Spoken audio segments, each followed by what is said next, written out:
TET aspirants కోసం టీసాట్ నిర్వహిస్తున్నటువంటి orientation కార్యక్రమానికి స్వాగతం. ఈ వీడియోలో మనము టెట్ ఫిజిక్స్ పేపర్ 2లో భాగంగా మెకానిక్స్‌కి సంబంధించినటువంటి అంశాలు నేర్చుకునే ప్రయత్నం చేద్దాం. దీంట్లో భాగంగా లీనియర్ మోషన్‌కి సంబంధించినటువంటి కొన్ని అంశాలు, అదేవిధంగా రొటేటరీ మోషన్‌కి సంబంధించినటువంటి ప్రాథమిక అంశాలు తెలుసుకునే ప్రయత్నం చేద్దాం. దీంట్లో మొదటగా చూస్తే ప్రక్షేపకము అనేటటువంటి అంశాన్ని కీలకంగా భావించి నేర్చుకోవాల్సి వస్తుంది. దీన్నే మనము ప్రొజెక్టైల్ అనేటటువంటి పేరుతో తెలియచేస్తాము. అంటే ఇక్కడ భూమికి కొంత కోణంతో విసిరేటటువంటి ఏ వస్తువునైనా సరే మనం ప్రక్షేపకం అనేటటువంటి పేరుతో పిలవవచ్చు. అయితే ఇక్కడ క్వెషన్ అడిగేటటువంటి విధానం ఏంటి అంటే, క్రింది వానిలో ప్రక్షేపకం ఏది లేదా ప్రక్షేపకం కానిదేది అనే ఓరియంటేషన్‌లో మనం క్వెషన్ ఎక్స్‌పెక్ట్ చేయవచ్చు. అదేవిధంగా ప్రక్షేపకం అనేది ఏ పథంలో ప్రయాణిస్తుందనే ఓరియంటేషన్‌లో కూడా క్వెషన్ మనం ఎక్స్‌పెక్ట్ చేసేటటువంటి పరిస్థితి మనకిక్కడ ఉంది. సో, ఇక్కడ చూస్తే స్థూలంగా క్షితిజ సమాంతరానికి లేదా భూ ఉపరితలానికి కొంత కోణంతో విసరబడినటువంటి వస్తువుని మనం అక్కడ ప్రక్షేపకము లేదా ప్రొజెక్టైల్ అనేటటువంటి పేరుతో పిలుస్తాం. ఇక్కడ ప్రక్షేపకం అనేది పరావలయ మార్గంలో ప్రయాణిస్తుంది అనేటటువంటి అంశాన్ని మనం ఇక్కడ కీలకంగా గుర్తుంచుకోవాలి.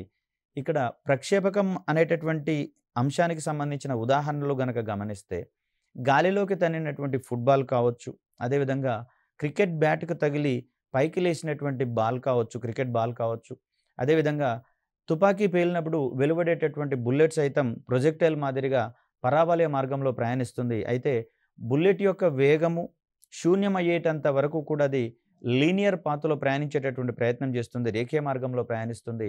దాని యొక్క వేగం శూన్యమైన తర్వాత అది భూమి వైపుకి పరావలయ మార్గంలో పతనం అయ్యేటందుకు ప్రయత్నం చేస్తుంది.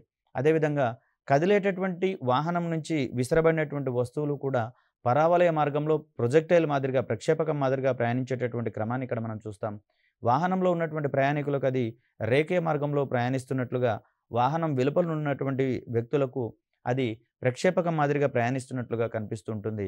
అదేవిధంగా చూసినట్లయితే క్షిపణులు మరియు రాకెట్లకు సంబంధించినటువంటి ప్రయాణ పథం కూడా మనకిక్కడ పరావలయ మార్గంలోనే ఉంటుంది. అవి కూడా ప్రక్షేపకం మాదిరిగా పరావలయ మార్గంలోనే ప్రయాణిస్తూ ఉంటాయి. సో, ఇక్కడ మరికొన్ని అంశాలను గనక మనం గమనించినట్లయితే, యాంత్రిక శాస్త్రంలో మరొక కీలకమైనటువంటి అంశం పని మరియు శక్తికి సంబంధించినటువంటి భావనలు. ఏదైనా ఒక వస్తువు మీద కొంత బలాన్ని ప్రయోగించినటువంటి పరిస్థితులలో ఆ వస్తువు యొక్క స్థానభ్రంశం అనేది గురి అయితే, ఆ వస్తువు స్థానభ్రంశానికి లోనైతే అక్కడ పని జరిగింది అనేటటువంటి అంశాన్ని వివరిస్తూ ఉంటాం.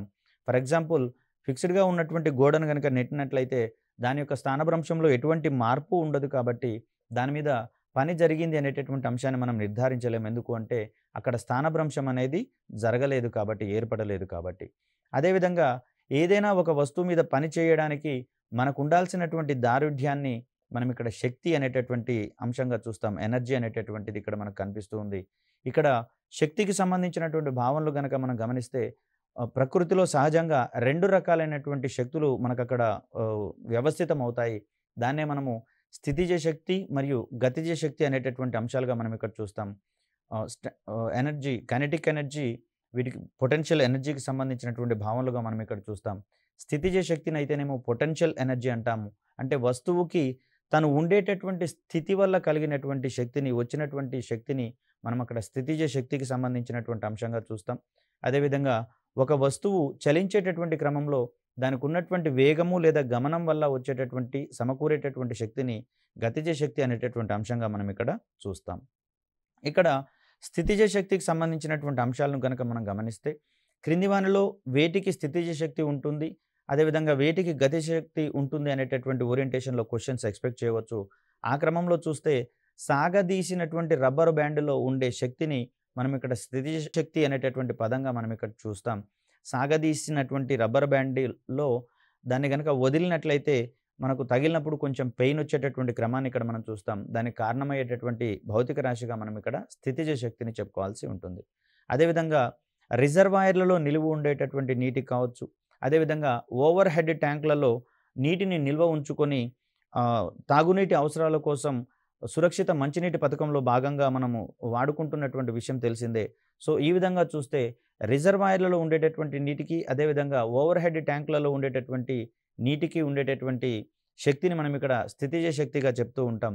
ఏదైనా ఒక వస్తువు భూమి నుంచి అది ఉండే ఎత్తు గనక పెరుగుతూ ఉంటే ఆటోమేటిక్‌గా స్థితిజ శక్తి అనేది పెరుగుతూ ఉంటుంది. ఈ క్రమంలో చూస్తే వస్తువు యొక్క ఎత్తుకి మరియు స్థితిజ శక్తికి మధ్య అనులోమానుపాతం ఉంటున్నట్లుగా మనకిక్కడ కనిపిస్తూ ఉంటుంది. అదేవిధంగా ఏదేని చెట్టు కొమ్మ మీద ఉన్నటువంటి పక్షికి కావచ్చు, అదేవిధంగా కొమ్మకున్నటువంటి పండుకు కూడా స్థితిజ శక్తి అనేది వ్యవస్థితం అవుతూ ఉంటుంది. సో, ఇవి మనకు స్థితిజ శక్తికి సంబంధించినటువంటి ఉదాహరణలు. అదేవిధంగా ఏదైనా ఒక స్ప్రింగ్‌ని నొక్కబడి ఉంచినట్లయితే దానిలో ఉండేటటువంటి శక్తి కూడా మనకక్కడ స్థితిజ శక్తిగా కనిపిస్తూ ఉంటుంది. అదేవిధంగా చూస్తే ఇక్కడ డయలర్ ఉన్నటువంటి వాచెస్ మనకు ఇక్కడ తెలుసు. దాంట్లో కీ ఇచ్చినట్లయితే అది పనిచేసేటటువంటి క్రమాన్ని మనం ఇక్కడ చూస్తాం. వాటిని మనం మెకానికల్ వాచెస్‌గా చెప్పుకుంటూ ఉంటాం. ఇక్కడ కీ ఇచ్చినటువంటి పరిస్థితులలో అక్కడ ఒక సన్నని తీగ అనేది చుట్టుకుంటుంది. దాని చుట్టూతా ఇది సడలించబడడం ద్వారా నిదానంగా వాచ్ పనిచేసేటటువంటి క్రమాన్ని ఇక్కడ మనం చూస్తాం. అక్కడ చుట్టబడినటువంటి తీగలో కూడా స్థితిజ శక్తి అనేది ఉంటుంది. ఆ స్థితిజ శక్తి ఆధారంగా చేసుకొని మెకానికల్ వాచెస్ అనేవి తిరిగేటటువంటి క్రమాన్ని మనం ఇక్కడ గమనించవచ్చు. అదేవిధంగా గతిజ శక్తికి సంబంధించినటువంటి అంశాలను గనక మనం గమనిస్తే దీన్ని మనం కైనెటిక్ ఎనర్జీగా చెప్పుకుంటూ ఉంటాం. గమనంలో ఉన్నటువంటి వస్తువుకు తను కలిగి ఉన్నటువంటి వేగం ద్వారా సమకూరేటటువంటి శక్తిని మనం ఇక్కడ గతిజ శక్తి అని చెప్పేసి అంటాము.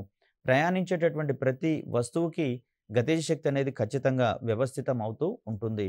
సో, ఈ ఓరియంటేషన్‌లో చూస్తే మనం ఇక్కడ స్థితిజ శక్తి, గతిజ శక్తి అనేది గనక రెండు ఒక వస్తువు గనక సమకూరితే ఆ రెండిటి ఫలితంగా ఉండేటటువంటి సంయుక్త శక్తిని మనం అక్కడ మెకానికల్ ఎనర్జీ, యాంత్రిక శక్తి అనేటటువంటి పదంగా చెప్తాము. ఇక్కడ కొంత నిర్దిష్ట ఎత్తులో ప్రయాణించేటటువంటి ప్రతి ఒక్క వస్తువు, అది పక్షి కావచ్చు, లేదా రాకెట్ కావచ్చు, విమానాలు కావచ్చు, వీటన్నిటికీ ఉండేటటువంటి శక్తిని మనం అక్కడ యాంత్రిక శక్తిగా చెప్పుకుంటూ ఉంటాం. గాలిలో ఎగిరేటటువంటి విమానం కావచ్చు, పక్షికి కావచ్చు, యాంత్రిక శక్తి ఉంటుంది. అదేవిధంగా జలపాతాలలో ఎగువ నుంచి దిగువకు దుమికేటటువంటి నీటికి గతిజ శక్తితో పాటు స్థితిజ శక్తి, తత్ఫలితంగా యాంత్రిక శక్తి అనేది సమకూరుతూ ఉంటుంది. ఇక్కడ జలపాతంలో నీరు అనేది నిర్దిష్టమైనటువంటి ఎత్తు నుంచి దూకుతుంది కాబట్టి ఎత్తు వల్ల దానికి స్థితిజ శక్తి అనేది సమకూరుతుంది. అదేవిధంగా అది కొంత వేగంతో పైనుంచి దిగువకు ప్రయాణిస్తూ ఉన్నటువంటి క్రమంలో వేగం ద్వారా దానికి గతిజ శక్తి అనేది వస్తుంది. ఈ రెండిటి ఫలితంగా అక్కడ నీటికి యాంత్రిక శక్తి అనేది సమకూరుతుంది. ఇక్కడ ఈ యాంత్రిక శక్తి అనేది నీరు ఎగువ నుంచి దిగువకు ప్రయాణించేటటువంటి క్రమంలో కొంత ఉష్ణశక్తిగా మారుతుంది. తత్ఫలితంగా ఎగువన ఉన్నటువంటి నీటికి, జలపాతంలో దిగువన ఉన్నటువంటి నీటికి మధ్య ఉష్ణోగ్రత వ్యత్యాసాలనేవి స్పష్టంగా కనిపిస్తూ ఉంటాయి. అదేవిధంగా రిజర్వాయర్ నుంచి కిందికి దుమికేటటువంటి నీటికి కూడా ఇక్కడ యాంత్రిక శక్తి ఉంటుంది. ఈ యాంత్రిక శక్తిని ఆధారంగా చేసుకొని మనము విద్యుత్ శక్తిని రూపొందించేటటువంటి క్రమాన్ని మనం ఇక్కడ గమనించవచ్చు.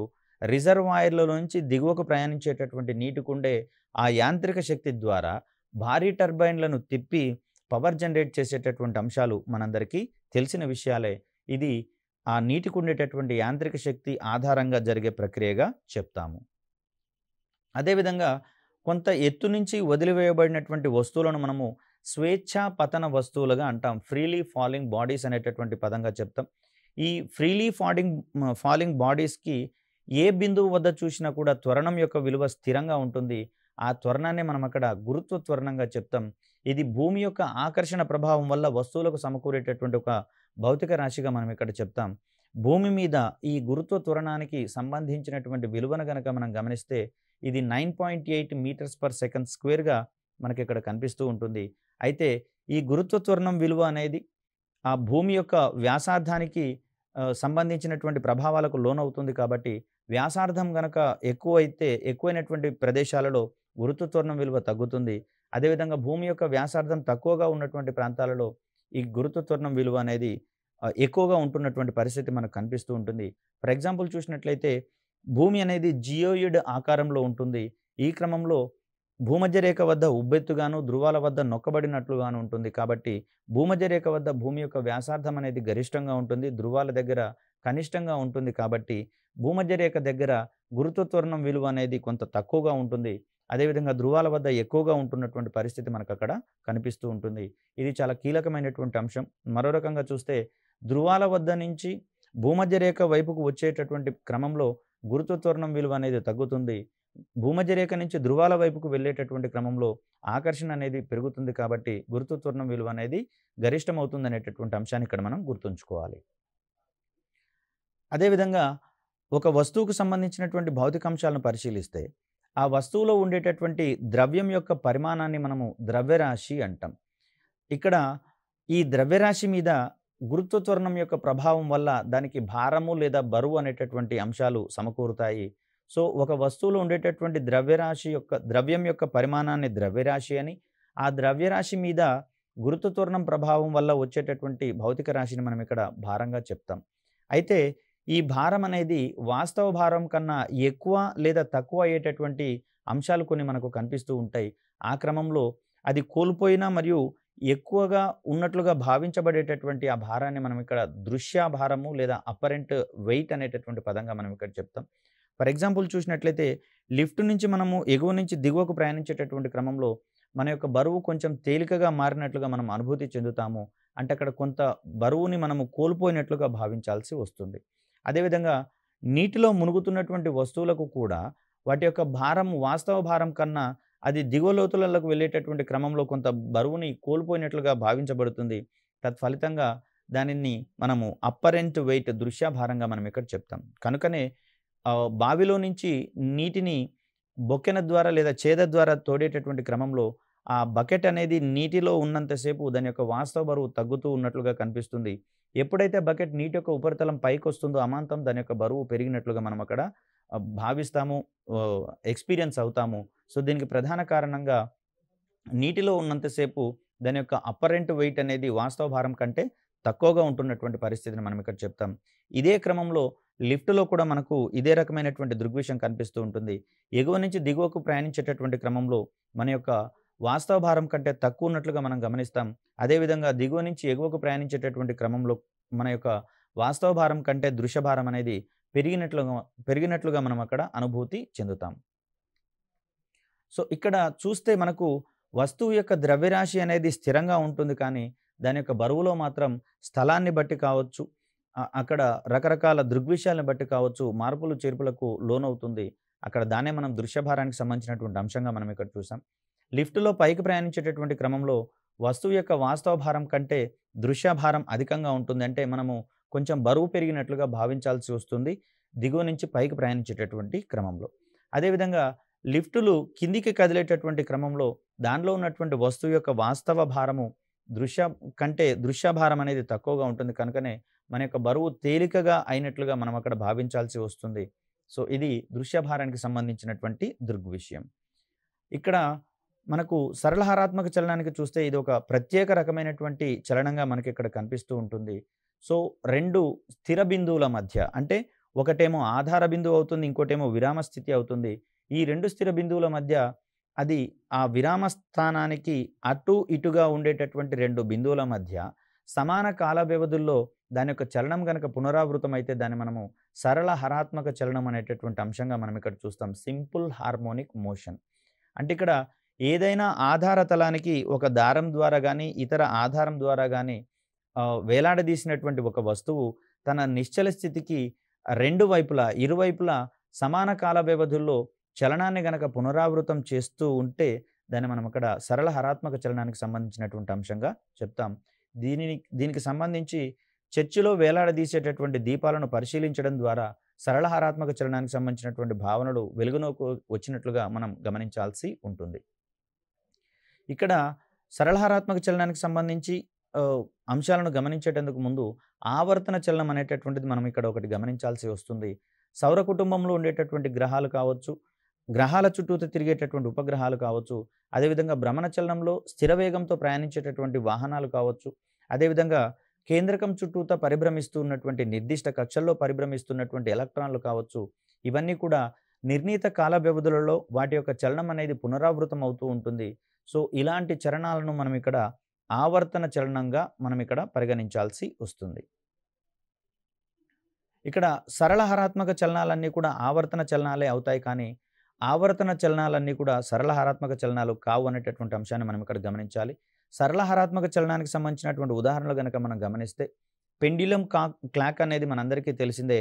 అక్కడ పెండ్యులం అనేది దాని యొక్క విరామ స్థితి నుంచి అటు ఇటు తిరుగుతున్నటువంటి క్రమంలో అక్కడ వాచ్ పనిచేసేటటువంటి క్రమాన్ని ఇక్కడ మనం చూస్తాం. అది కూడా ఒక రకమైనటువంటి మెకానికల్ డివైస్‌గా మనం ఇక్కడ చూస్తాం. సో, దాంట్లో ఉండేటటువంటి లోలకం చేసేటటువంటి చలనాలను మనము సరళ హరాత్మక చలనానికి సంబంధించినటువంటి ఉదాహరణలుగా చెప్తాం. అదేవిధంగా శృతి దండంని ట్యూనింగ్ ఫోర్క్ అంటాము. దీనిని కంపింపచేసినప్పుడు లేదా ఏదైనా ఒక చెక్క సుత్తి లేదా ప్లాస్టిక్ సుత్తితో కొట్టినప్పుడు దాంట్లో కంపనాలనేవి కలుగుతూ ఉంటాయి. ఇవన్నీ కూడా మనకు సరళ హరాత్మక చలనానికి సంబంధించినటువంటి భావనలుగా మనం ఇక్కడ చూస్తాం. అదేవిధంగా బ్లేడు, హెక్సా బ్లేడు వంటి వాటిని ఒక స్థిర బిందువుకి వాటిని ఫిక్స్ చేసి వాటిని ఒక వైపుకి లాగి వదిలినప్పుడు వాటిలో ఏర్పడేటటువంటి చలనాలు అన్నీ కూడా సరళ హరాత్మక చలనాలుగానే పరిగణించబడతాయి. సో, అవి చేసేటటువంటి చలనాలుగా మనం ఇక్కడ సరళ హరాత్మక చలనాలకు ఉదాహరణలుగా మనం ఇక్కడ చెప్తాం. అదేవిధంగా తీగ వాయిద్యాలలో కానివ్వండి, చర్మ వాయిద్యాలలో కానివ్వండి, వాటిని మీటినటువంటి క్రమంలో ఏర్పడేటటువంటి చలనాలు కూడా అక్కడ మనం సరళ హరాత్మక చలనాలకు ఉదాహరణలుగా చెప్తాం. అవి స్థిరంగా ఉన్నటువంటి పరిస్థితులలో వాటిని మీటినప్పుడు ఆ నిశ్చల స్థితికి సంబంధించినటువంటి ఇరువైపులా స్వేచ్ఛగా కంపించేటటువంటి స్వభావాన్ని ప్రదర్శిస్తూ ఉంటాయి. సో, ఆ కంపనాలు అన్నీ లేదా చలనాలు అన్నీ కూడా మనకి ఇక్కడ సరళ హరాత్మక చలనాలకు ఉదాహరణలుగానే చెప్తాం. అదేవిధంగా కుట్టు మిషన్‌లో ఉండేటటువంటి సూది చేసేటటువంటి చలనాలు కావచ్చు. ఇక్కడ నీటి అలల మీద చెక్క దిమ్మ లేదా కార్క్ బెండ్ వేసినప్పుడు అది క్రమమైనటువంటి చలనాలు చేస్తూ ఉంటుంది. ఈ రకమైనటువంటి చలనాలు కూడా మనకు సరళ హరాత్మక చలనాలకు సంబంధించినటువంటి ఉదాహరణలుగా మనం ఇక్కడ చెప్తాం. ఇక్కడ లిఫ్ట్‌కు సంబంధించి చూస్తే ఓటిస్ అనేటటువంటి శాస్త్రవేత్త దీన్ని ఇన్వెంట్ చేసినట్లుగా, ఆవిష్కరించినట్లుగా మనకి ఇక్కడ కనిపిస్తూ ఉంటుంది. లిఫ్ట్‌కు సంబంధించినటువంటి దృశ్య భారాన్ని గనక గమనిస్తే ఒక వస్తువు యొక్క దృశ్య భారం అనేది ఏ విధంగా మారుతుందనే అంశాలు గనక మనం గమనిస్తే దానికి సంబంధించినటువంటి ఒక సూత్రం అనేది ఇక్కడ ఉంది. W=m/g+or-a మనకి ఇక్కడ కనిపిస్తూ ఉంది. సో, దీని సహాయంతో ఒక వస్తువు యొక్క దృశ్య భారం అధికమైనా లేదా కనిష్టమైనా కూడా, తక్కువైనా కూడా అక్కడ ఎంత మారిందనే ఓరియంటేషన్‌లో దాన్ని మనం కనుక్కునేటందుకు వీలు కలుగుతుంది. సో, ఇది మనకు లిఫ్ట్ యొక్క దృశ్య భారానికి సంబంధించినటువంటి ప్రాథమిక అంశంగా మనం ఇక్కడ చూస్తాం. ఇక్కడ ఈ దృశ్య భారం అనేది ఆర్కిమిడీస్‌కి సంబంధించినటువంటి ప్రిన్సిపల్ ఆధారంగా ఇక్కడ తెలియజేయడం జరుగుతుంది.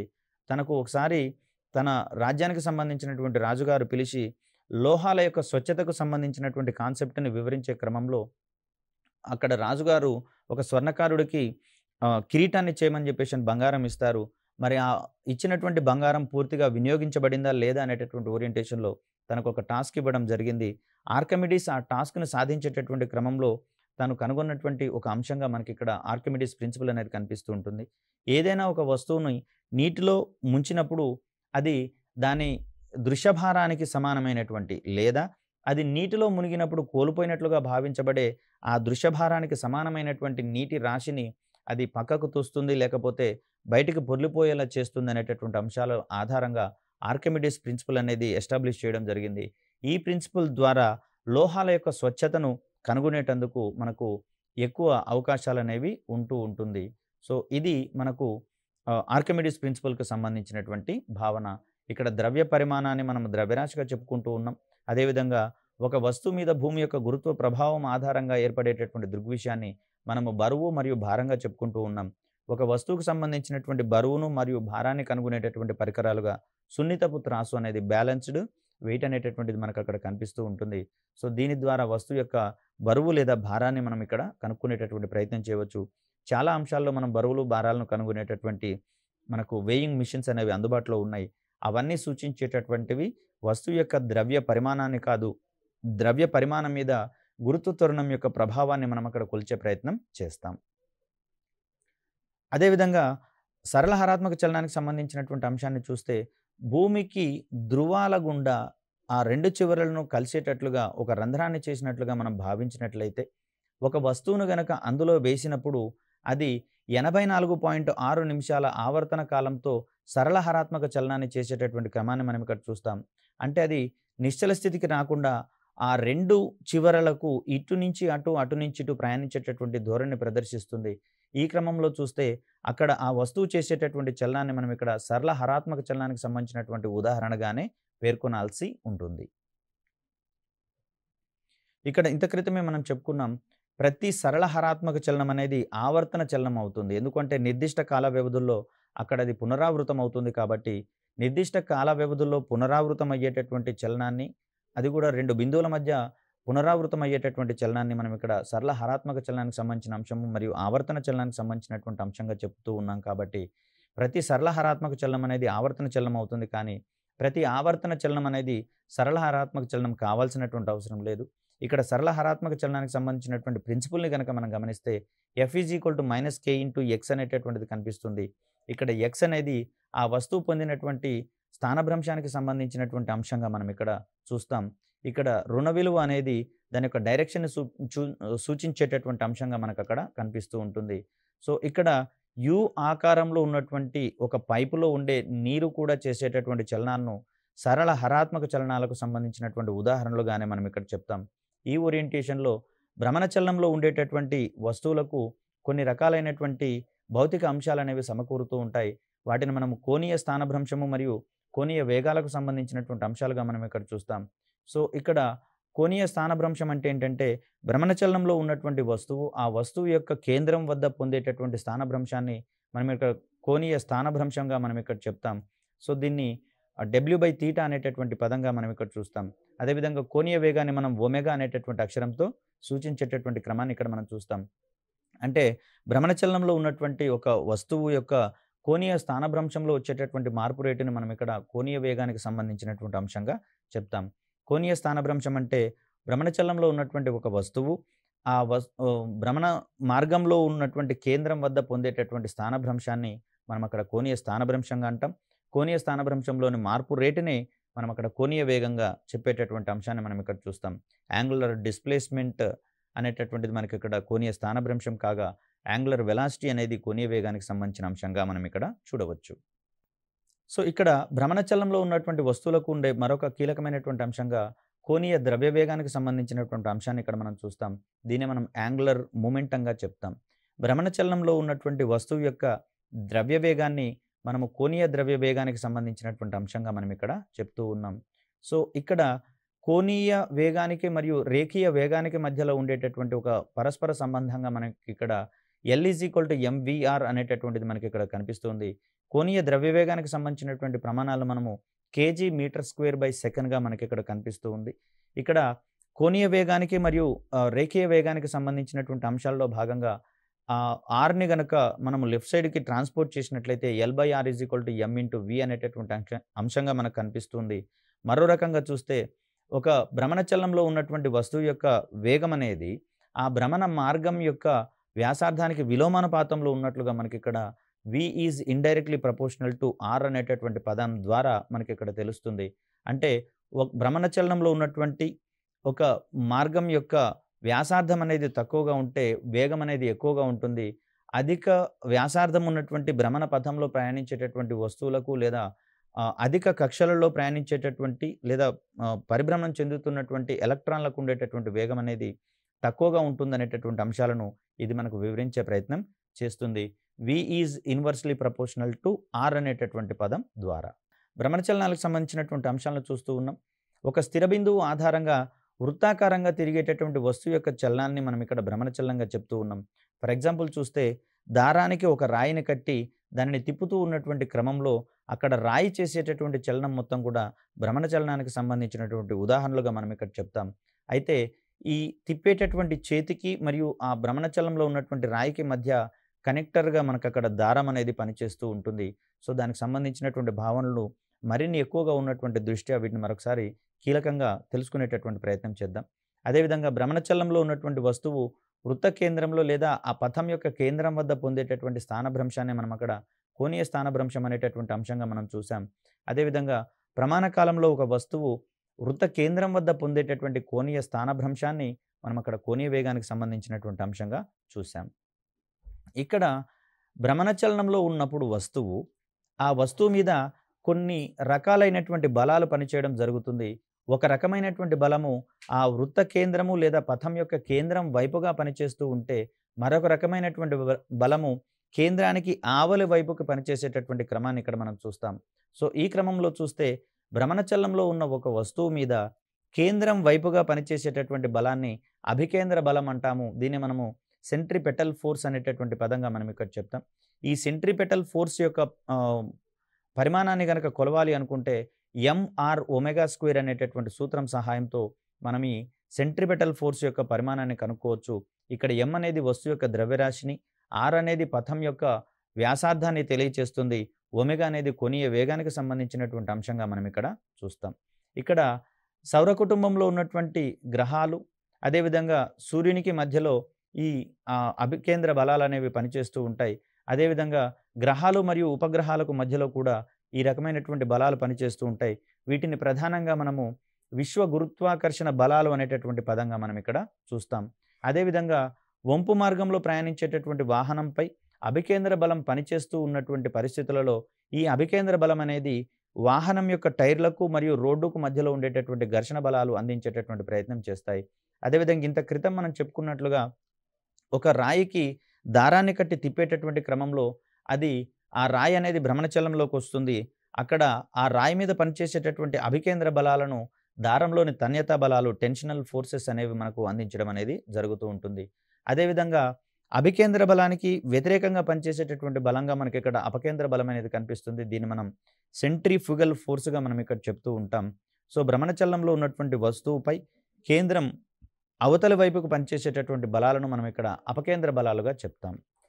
ఇక్కడ అపకేంద్ర బలాల ఆధారంగా పనిచేసేటటువంటివి వాషింగ్ మిషన్స్ కావచ్చు, గ్రైండర్లు కావచ్చు, అదేవిధంగా మిక్సీలు, మజ్జిగ నుండి వెన్నను తీయడంలో, అదేవిధంగా ల్యాబొరేటరీస్లలో కెమికల్స్ నుంచి అవక్షేపాలను వేరు చేసేటటువంటి ప్రక్రియలో మనకు పనిచేసేటటువంటి బలాలు ఇక్కడ మనకు అపకేంద్ర బలాలుగా కనిపిస్తూ ఉంటాయి. దీనికోసం మనం అపకేంద్ర యంత్రాన్ని వాడతాము. దాన్ని మనం సెంట్రిఫ్యూజ్గా మనం ఇక్కడ చెప్తాం. అపకేంద్ర బలాలు అనేవి అపకేంద్ర బలాలకు వ్యతిరేకం కాబట్టి F - mr ఒమేగా స్క్వేర్ అనేటటువంటి సూత్రం ఆధారంగా దాని పరిమాణాన్ని కొలిచేటటువంటి ప్రయత్నం చేయవచ్చు. ఈ క్రమంలో చూస్తే మనకు వంపు మార్గంలో వాహనాలు సురక్షితంగా ప్రయాణించడం కోసం అక్కడ వంపు మార్గం యొక్క 2 అంచులను వంపు మార్గం యొక్క లోపలి అంచుతో పోలిస్తే వెలుపలి అంచుని ఎత్తుగా ఉండేటట్లుగా కడతారు. దీనికి సంబంధించినటువంటి అంశాన్ని రోడ్డుకు గట్టు కట్టేటటువంటి అంశంగా మనం ఇక్కడ చూస్తాం. సో దీనికి సంబంధించినటువంటి సూత్రాన్ని కనుక మనం గమనిస్తే గట్టు కోణాన్ని ½ tan ఇన్వర్స్ v²/rg అనేటటువంటి సూత్రంతో మనం కనుక్కోవచ్చు. సో ఈ వేగానికి సంబంధించి ఎక్కువ లేదా తక్కువ అయినట్లయితే వాహనము వంపు మార్గం అవతలికి కావచ్చు, లేకపోతే వంపు మార్గం లోపలికి కావచ్చు పడిపోయేటటువంటి అవకాశాలు ఉంటాయి. కాబట్టి వాహనాన్ని సురక్షితంగా మళ్లించాలి అంటే అక్కడ ఉండవలసినటువంటి వేగం ఉండాలి. సో దానికి సంబంధించినటువంటి అంశంగా మనం ఇక్కడ గట్టు కోణానికి సంబంధించినటువంటి అంశాన్ని చూస్తాం. వాహనం యొక్క వేగం కనుక ఎక్కువైందనుకోండి, వంపు మార్గానికి అవతల వైపు పడిపోయేటటువంటి అంశంగా మనకు అక్కడ కనిపిస్తూ ఉంటుంది. ఈ రకంగా మనకు భ్రమణ చలనాలు మరియు సరళ హరాత్మక చలనాలకు సంబంధించినటువంటి ప్రాథమిక అంశాలన్నీ కూడా అప్లికేషన్ ఓరియంటెడ్లో మనకు ఎగ్జామినేషన్ పాయింట్ ఆఫ్ వ్యూలో కీలకంగా మారుతున్నటువంటి తరుణంలో ప్రతి ఒక్క అంశాన్ని నిర్దిష్టంగా గమనిస్తూ దానికి సంబంధించినటువంటి అవగాహన ద్వారా వాటి యొక్క అప్లికేషన్స్ని మనము ఎప్పటికప్పుడు బేరీజు వేసుకుంటూ ప్రిపరేషన్ కొనసాగించాల్సినటువంటి అవసరం ఉంది. సో ఈ ఓరియంటేషన్తో చదివితే మనకు టెట్లో గరిష్టమైనటువంటి మార్కులు వచ్చేందుకు అవకాశం ఉంది. మరొక చక్కటి వీడియోతో మిమ్మల్ని కలిసేటటువంటి ప్రయత్నం చేస్తాను. అప్పటి వరకు సెలవు. ధన్యవాదాలు.